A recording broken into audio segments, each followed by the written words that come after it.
വിവിധ യൂട്യൂബ് ചാനലുകൾക്കെതിരെ നടപടി ആവശ്യപ്പെട്ടുകൊണ്ട് ഉന്നത വിദ്യാഭ്യാസ വകുപ്പ് DGPക്ക് പരാതി നൽകിയിട്ടുണ്ട്. ഓണപരീക്ഷയുടെ പേരിൽ വിദ്യാർത്ഥികളെ തെറ്റിദ്ധരിപ്പിക്കുന്നുവെന്ന് ചൂണ്ടിക്കാട്ടിയാണ് നടപടി. ഞങ്ങൾ പറയുന്ന ചോദ്യങ്ങൾ മാത്രമേ ചോദിക്കൂവെന്നും ഇതുമാത്രം പഠിച്ചാൽ മതി എന്നുമുള്ള അവകാശവാദങ്ങളാണ് ചില ചാനലുകൾ മുന്നോട്ട് വെക്കുന്നത്. ഗോപാൽ ശീലാസനൽ വിവരങ്ങൾ നൽകും. ഗോപാൽ, ഇത്തരത്തിലുള്ള ക്യാപ്ഷൻ, ഇത്തരത്തിലുള്ള തംബ്നെയിൽ അത് പലപ്പോഴും ഈ ക്ലിക്ക് ബൈറ്റ് ആയിട്ട് ഇടുന്നതാണ്. അതായത് ഒരു പെട്ടെന്ന് തന്നെ ആളുകളുടെ അട്രാക്ഷൻ അതിലേക്ക് വരണം, അവർ ആ വീഡിയോ തുറന്ന് കാണണം, അപ്പോഴല്ലേ ഈ പറഞ്ഞ യൂട്യൂബ് ചാനലുകൾക്ക് പണമുണ്ടാക്കാൻ സാധിക്കും. പക്ഷേ ഇവർക്ക് പണമുണ്ടാക്കാൻ പറ്റും, പക്ഷേ വിദ്യാർത്ഥികളുടെ ഭാവി വെച്ചിട്ടുള്ള കളിയാണ്. ഇത് തിരിച്ചറിഞ്ഞുകൊണ്ടാണോ ഇത്തരത്തിലൊരു ഇടപെടൽ ഉണ്ടാവുന്നത് ഗോപാൽ? തീർച്ചയായിട്ടും ഷിഹാസ്, കാരണം കഴിഞ്ഞ സർക്കാരിന്റെ കാലത്ത് തന്നെ പരീക്ഷയുടെ ചോദ്യപേപ്പറുകൾ അടക്കം ചോർത്തിക്കൊണ്ട് യൂട്യൂബ് ചാനലുകൾ ഓൺലൈൻ ക്ലാസുകൾ നടത്തിയതും അതുമായി ബന്ധപ്പെട്ട തുടർ നടപടികളും എല്ലാം തന്നെ നമ്മൾ കണ്ടതാണ്. ഇപ്പോഴും വിവിധ സാമൂഹ്യ മാധ്യമങ്ങൾ, പ്രത്യേകിച്ച് യൂട്യൂബ്, ഇൻസ്റ്റഗ്രാം തുടങ്ങിയ സാമൂഹ്യ മാധ്യമങ്ങൾ വഴി വിവിധ ചാനലുകൾ ഇത്തരത്തിൽ വിദ്യാർത്ഥികളെയും രക്ഷിതാക്കളെയും ആകർഷിക്കുന്ന തരം വീഡിയോകൾ തയ്യാറാക്കി പോസ്റ്റ് ചെയ്യുന്നുണ്ട്.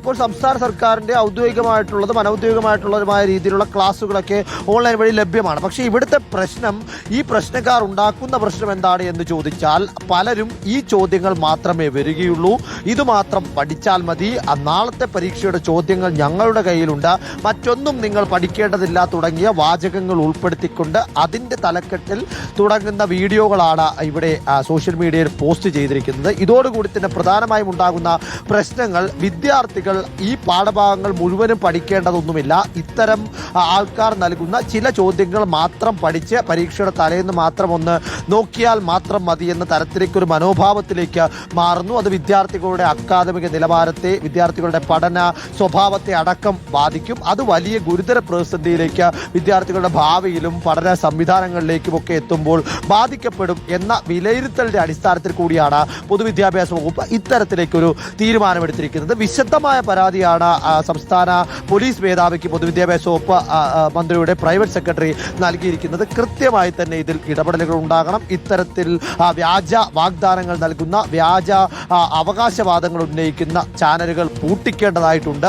അതിലേക്ക് വിദ്യാർത്ഥികൾ ചെന്ന് വീഴുന്നില്ല എന്ന് ഉറപ്പാക്കേണ്ടതായിട്ടുണ്ട്. അതിനുവേണ്ട ബോധവൽക്കരണം നടത്തണം. ഇത്തരക്കാർക്ക് വീഡിയോകൾ പോസ്റ്റ് ചെയ്യുന്നതെന്ന് അവരെ വിലക്കണം. ഇത്തരം വീഡിയോകൾ കണ്ടാൽ സൈബർ പോലീസിന്റെ സഹായത്തോടു കൂടി അത് നീക്കം ചെയ്യാനുള്ള ഇടപെടലുകൾ ഉണ്ടാകണമെന്നടക്കമൊക്കെ വിശദമായ ആവശ്യങ്ങൾ മുന്നോട്ട് വെച്ചുകൊണ്ടാണ് ഇത്തരത്തിലൊരു പരാതി നൽകിയിരിക്കുന്നത്. അതിൽ അടിയന്തരമായി ഇടപെടൽ ഉണ്ടാകുമെന്ന തരത്തിലേക്ക് വിദ്യാഭ്യാസ വകുപ്പിൽ നിന്നുള്ള കൃത്യമായിട്ടുള്ള സ്ഥിരീകരണമുണ്ട്. അതുകൊണ്ട് തന്നെ ഇത്തരം വീഡിയോകൾ ചെയ്യുന്നവരോട് കൂടിയാണ് ഈ ഘട്ടത്തിൽ വിദ്യാഭ്യാസ വകുപ്പ് അറിയിക്കുന്നത്. വിദ്യാർത്ഥികളുടെ ഭാവി വെച്ച് കളിക്കുമ്പോൾ അത് വലിയ തരത്തിലേക്കുള്ള ഭവിഷ്യത്തുകൾ പിന്നീട് ഉണ്ടാക്കുമെന്ന് വകുപ്പ് മന്ത്രിയും സൂചിപ്പിക്കുന്നു. ശരി ഗോപാൽ, അപ്പോൾ ഏറ്റവും ആദ്യം ശ്രദ്ധിക്കേണ്ടത് വിദ്യാർത്ഥികൾ തന്നെയാണ്. നിങ്ങളുടെ വിവേചന ബുദ്ധിയും വിവേകവും പ്രയോഗിക്കുക. അതായത് വിദ്യാർത്ഥികളെ വിറ്റ് കാശാക്കുന്ന ഇത്തരത്തിലുള്ള യൂട്യൂബ് ചാനലുകളുടെ പ്രവർത്തനങ്ങൾ തിരിച്ചറിയുക, അവരെ പൂർണ്ണമായിട്ടും അവഗണിക്കുക. അങ്ങനെ ഇത്തരക്കാർക്ക് കൂട്ടിടാൻ വിദ്യാർത്ഥികൾ കൂടി സഹകരിക്കുക.